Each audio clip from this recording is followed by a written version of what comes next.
લગ્ન પ્રસંગના દાળ ભાતને ભૂલાવી દે તેવા ગુજરાતી દાળ ભાત બનાવવા માટે આપણે ઘરમાં રહેલી કોઈપણ વાટકીનું માપ સેટ કરી લેવાનું છે.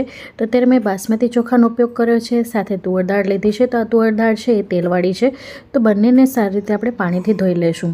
જો મેજરિંગ કપની મદદથી કહું તો આ 250 mlનું મેજરિંગ કપ છે, એની મદદથી 1 કપ જેટલા થશે. ઘરમાં રહેલા 4 વ્યક્તિ માટે આ પૂરા થાય એટલા દાળ ભાત તૈયાર થાય છે. હવે ભાત અને દાળને બંનેને આપણે ધોઈ લીધા છે. ચોખાને પણ આપણે 2 થી 3 પાણીથી ધોઈ લીધા બાદ હવે જે કપ કે વાટકીની મદદથી આપણે ચોખા લીધા છે એ વાટકીની મદદથી આપણે પોણા 2 કપ જેટલું પાણી નાખીશું. તો આ પરફેક્ટ મેઝરમેન્ટ છે. આનાથી ચોખા કાચા પણ નહીં રહે અને વધારે ગળી પણ નહીં જાય. હવે આની સાથે આપણે થોડાક મસાલા કરી દઈશું, જેથી ભાત છે એ રંધાયા પછી આપણા સુગંધિત તૈયાર થાય છે. તો સૌપ્રથમ તો આપણે સ્વાદ અનુસાર મીઠું નાખી દઈશું. જો તમે મીઠાવાળા ભાત ન ખાતા હો તો આને ટોટલી સ્કીપ કરી શકો છો. ભાતનો એક દાણો ખીલેલો બને એ માટે કરીને આપણે 1 ટીસ્પૂન જેટલું ઘી નાખી દઈશું. આમ કરવાથી રંધાતી વખતે ભાતમાંથી પાણી બહાર પણ નથી આવતું અને જે દાણો છે એ ખીલેલો બને છે. હવે આની સાથે એક તમાલપત્ર અને એક એલચી નાખીશું. એક એલચીનો ઉપયોગ કરવાથી તમે જોશો કે ભાત જ્યારે રંધાતા હશે ત્યારે આખા રસોડામાં સરસ મજાની સુગંધ આવતી હશે. તો એલચી અચૂકથી એડ કરવી, આના કારણે સુગંધિતતા અને ફ્લેવર પણ સરસ આવે છે. સાથે આપણે આની અંદર લવિંગ નાખીશું. તો 4 નંગ જેટલા લવિંગ નાખ્યા છે. અને હવે આની અંદર આપણે નાખીશું એક તજનો ટુકડો. તો તજ, લવિંગ, એલચી આ બધા જે આપણે ખડા મસાલાઓ નાખેલા છે એના કારણે સુગંધિત ભાત તૈયાર થાય છે. હવે લીડ કવર કરીને આપણે 15 મિનિટ સુધી આને પલળવા માટે મૂકી દઈશું. 15 મિનિટ પછી આપણે હાઈ ફ્લેમ ઉપર આની 2 વિસલ મારી લઈશું. હવે અહીં આપણે દાળ પણ ધોઈ લીધી છે. તો દાળની અંદર આપણે પાણી નાખીશું. તો લગભગ હું 4 ગ્લાસ જેટલું પાણી નાખી રહી છું. જ્યારે પણ દાળ ભાત બનાવો ત્યારે એને પલાળીને જ લેવા. પલાળીને લેવાથી દાણો છે ખીલેલો બને છે, સાથે ફટાફટ ચડી પણ જાય છે. હવે આ સમયે આની અંદર આપણે મીઠા લીમડાના પાન નાખી દઈશું. સાથે તીખાશ માટે 2 લીલા મરચાં નાખ્યા છે, 2 મીડિયમ સાઇઝનું ટમેટું નાખ્યું છે, 1.5 ઇંચ જેટલો આદુને આપણે ખમણીને નાખ્યું છે. આવી રીતે બાફતી વખતે જ અમુક મસાલા કરી લેવાથી એની ફ્લેવર વધારે ઇન્હાન્સ થઈને આવે છે. સાથે 1 મુઠ્ઠી ભરીને આપણે શિંગદાણા નાખ્યા છે. 1 ટીસ્પૂન જેટલું આપણે ઘી નાખીશું. અને દાળ રંધાતી વખતે બારે નીકળે નહીં, ઉભરાય નહીં એ માટે કરીને કુકરની લીડમાં પણ આપણે થોડુંક આવી રીતે ઘી લગાડી લેશું. તો તમે જોશો કે રંધાતી વખતે બિલકુલ પણ પાણી બારે નહીં નીકળે, ગેસ ગંદુ નહીં થાય. હવે સાથે આપણે બીજા મસાલાઓ પણ આની અંદર નાખી દઈશું. તો સૌપ્રથમ દાળ ફટાફટ રંધાઈ જાય એ માટે કરીને આપણે સ્વાદ અનુસાર મીઠું નાખી દઈશું. તો દાળના માપનું મીઠું આપણે આ સમયે જ નાખી લેવાનું છે. દાળનો કલર સરસ આવે એ માટે કરીને 1/2 ટીસ્પૂન જેટલી હળદર પાવડર નાખી છે. સાથે આપણે 1.5 ટેબલસ્પૂન જેટલું ધાણા જીરું પાવડર નાખ્યું છે. 1 ટીસ્પૂન જેટલું કશ્મીરી લાલ મરચું પાવડર નાખ્યું છે. અને હવે આની અંદર આપણે એક મેજિક મસાલો નાખીશું, એટલે કે જેનાથી દાળ છે ખૂબ જ સરસ સ્વાદિષ્ટ બને છે. એ છે આપણો આચાર મસાલો, એટલે કે મેથીનો મસાલો, અથાણાનો મસાલો. તો 1 ટીસ્પૂન જેટલો આપણે મેથીનો મસાલો નાખ્યો છે. મેથી જ્યારે દાળ બાફતી વખતે અંદર રંધાય છે તો એની ફ્લેવર વધારે ઇન્હાન્સ થઈને આવે છે અને દાળ તમે જોશો ખૂબ જ સરસ તૈયાર થાય છે. ગુજરાતી દાળ હોય અને એમાં ગળપણ ન હોય તો એ તો અધૂરી. તો 3 ટેબલસ્પૂન જેટલો ગોળ આપણે છીણીને નાખ્યો છે.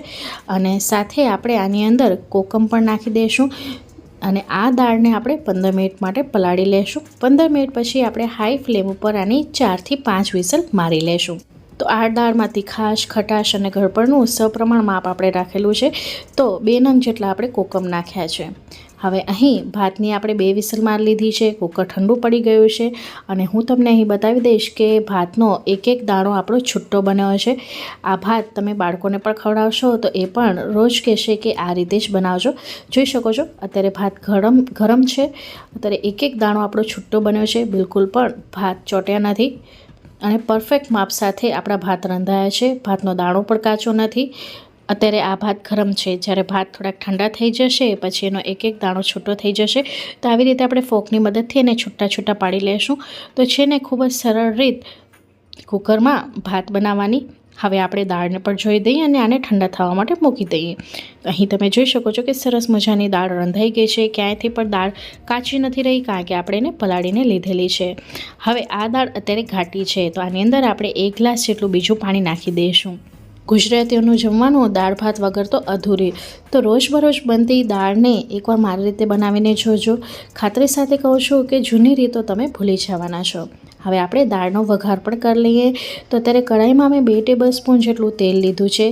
સાથે આપણે 2 ટેબલ સ્પૂન જેટલું ઘી નાખીશું. ઘીનો વઘાર દાળમાં ખૂબ જ સરસ લાગે છે, તો અચૂકથી એડ કરવું. તમે ફક્ત ઘીનો પણ વઘાર કરી શકો છો અને ફક્ત તેલનો પણ વઘાર કરી શકો છો.